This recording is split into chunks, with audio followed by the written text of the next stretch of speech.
काल समय रवि भक्षी लियो, तब तीनहु लोक भयो अंधियारो।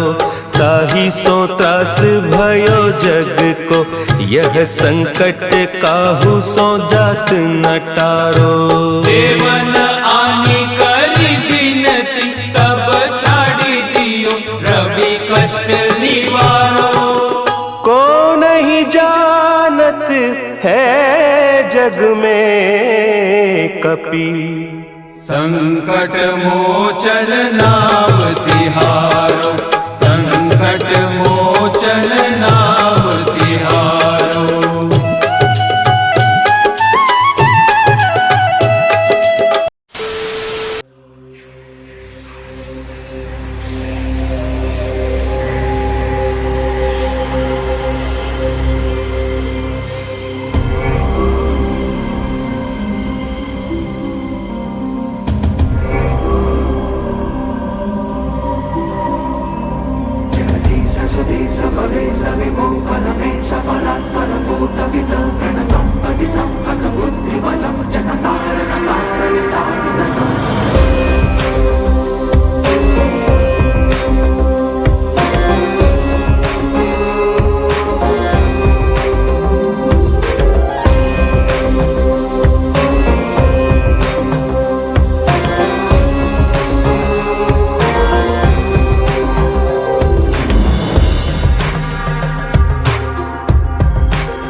पंडित जी, इस मंदिर का क्या नाम है?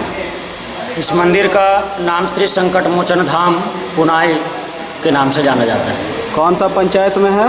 ये पुनाई पंचायत में ही है, दारू प्रखंड। मंदिर का काफ़ी भव्यता काफ़ी विशाल एवं काफ़ी खूबसूरत है। लोग कहते हैं कि 7 करोड़ का मंदिर है, लेकिन मैं आप लोगों से आपसे नहीं कहना चाहूँगा कि 7 करोड़ का मंदिर है, क्योंकि मंदिर की भव्यता ऐसी है कि दूर दूर से लोग देखने आ रहे हैं। क्या यह बात सही है?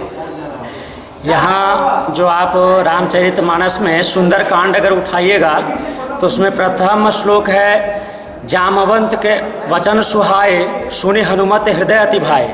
अब इस श्लोक को मैं इस प्रकार से परिवर्तन करना चाहता हूँ, हनुमत के वचन सुनाए, सुनि अनिल देव के हृदय अति भाए।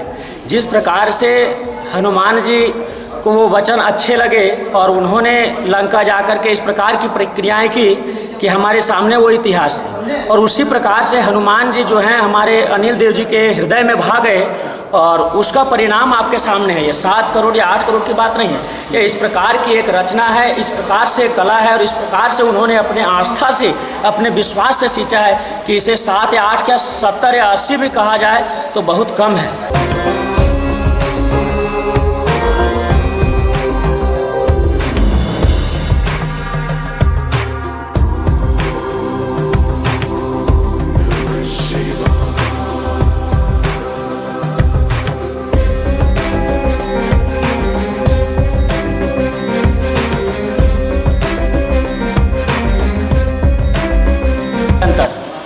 ये मंदिर तो पंचमुखी मंदिर देखने से लग रहा है। कौन कौन से भगवान की प्रतिमा स्थापित है यहाँ पे? इसमें मुख्य जो बीच के भाग हैं उसमें श्री संकट मोचन का मुख्य प्रतिमा आपके सामने है। उसके बाद इसके बगल में आप इधर जाइएगा तो राम सीता का, उसके पीछे राधा कृष्णा का, उसके बगल में फिर गणेश जी का है और यहाँ कुलदेवी माँ कामाख्या की प्रतिमा है। एक श्लोक मुझे भी याद आ रहा है जी, होई वही जो रची राम रखा। हो यही वही जो राम रचि राखा। क्या मतलब है इस इसका? सृष्टि में यह निश्चित है कि जो ईश्वर ने, जो परमपिता परमेश्वर ने कह रखा है, जो रच रखा होना वही है।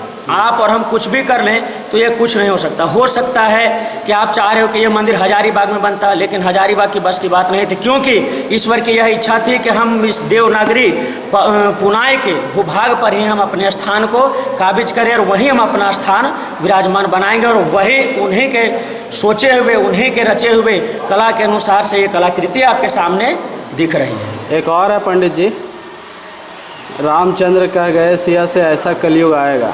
जी, उसके आगे हंस चुगेगा दाना कौआ मोती खाएगा। इसका मतलब काफ़ी दिन से हम कन्फ्यूजन में हैं, आज ज़रा क्लियर कर दीजिए ना।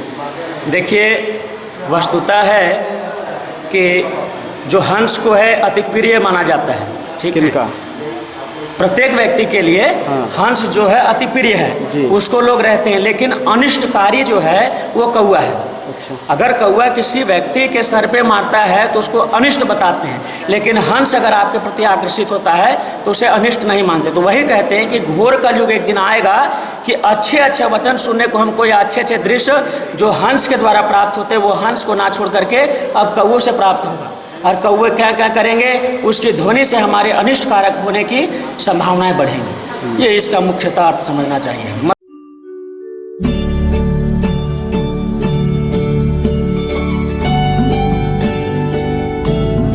दोस्तों, अभी हम हैं संकट मोचक धाम पुनाई बस्ती में। दारू प्रखंड में यह बस्ती पड़ती है और अभी हम लोग वहीं पे हैं। और मैं आप लोगों को बता देना चाहता हूँ, यहाँ पुनाई जो संकट मोचन धाम है वहाँ पे पहुँचने के दो रास्ते हैं। एक रास्ते आप झुमरा से पहले महेसरा होके जोनिया गांव पड़ती है। पुनाई पंचायत किसी से भी आप पूछिएगा तो आप पहुँच जाइएगा। सबसे बड़ा लैंडमार्क है एक वीर कुंवर सिंह का मूर्ति है ना वहाँ। ये जो बैकग्राउंड में आप मूर्ति देख रहे हैं मेरे पीछे, ये हैं हिंदू सम्राट वीर कुंवर सिंह जी की मूर्ति। आत्मकद प्रतिमा है। और अगर आप हजारीबाग से इस पुनाई मंदिर के पास आना चाहते हैं तो दो रास्ते हैं। एक जो रोड है इचाक मोड़ से इचाक बाज़ार होते हुए करियातपुर से होके जाती है, और अभी हम लोग एकदम टर्न के पास पहुँचे हुए हैं। क्योंकि अगर आप झुमरा की तरफ से आते हैं, झुमरा से पहले एक महेसरा गाँव पड़ती है, कविलासी होते हुए आप यहीं पर पहुँचिएगा इस मूर्ति के पास। और ये जो रोड है ये झुमरा की तरफ से आने वाली रोड है, पीछे वाली। और ये जो रोड है मेरे पीछे इस साइड, ये इचाक मोड़ से करियातपुर आने वाली है। तो सबसे ज़्यादा पॉइंट करने वाली बात है ये वीर कुंवर सिंह जी की मूर्ति, ये बिल्कुल सेंटर में है। और अगर आप इचाक की तरफ से आते हैं तो आप लोगों को यहाँ से लेफ़्ट मुड़ना होगा, और अगर आप लोग झुमरा की तरफ से आते हैं तो इस वीर कुंवर सिंह जी की मूर्ति से राइट मुड़नी होगी। और इसी से लगभग 1.5 किलोमीटर के आसपास आगे पुनाई संकट मोचन धाम मंदिर मौजूद है। तो दोस्तों, मैं पहले भी यहाँ आ चुका हूँ, लेकिन ये जो एरिया है काफ़ी कंफ्यूजिंग है। और देख सकते हैं ये फ़ोटो है मेरे, यहाँ पे मैं पहले भी आ चुका हूँ, लेकिन ये जो सारा एरिया है काफ़ी कंफ्यूजिंग है। इसीलिए ज़्यादा कंफ्यूज ना हो, इसीलिए इसे आप इस मूर्ति को लैंडमार्क के तौर पर आप रख सकते हैं।